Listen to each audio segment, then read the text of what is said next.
To his brothers na hanggang ngayon ay nandyan pa rin, siya ay isang mabait, masunurin at magalang na bata sa mga nakakatanda, lalong-lalo na sa kanyang mga magulang. Katunayan, siya ay madalas na pinapasama ng kanyang ama sa pamamalengke.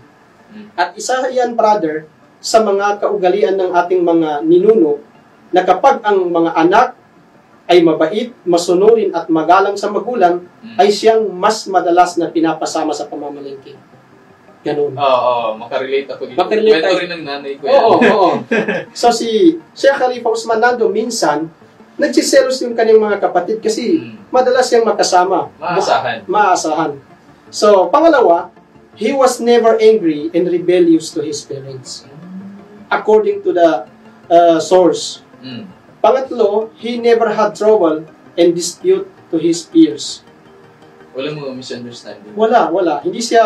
Hindi nagkaroon ng historical account na siya ay nakipag-away, nakipagtalo, nakipagsuntukan sa kanyang mga peers.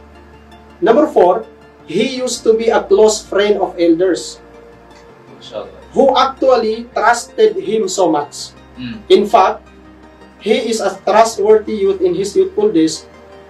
Elders invited him to accompany in different community affairs tulad ng paghahunt, tulad ng pangingisda. Iniimbitahan siya ng mga matatanda kasi talagang mapagkakatiwalaan siya.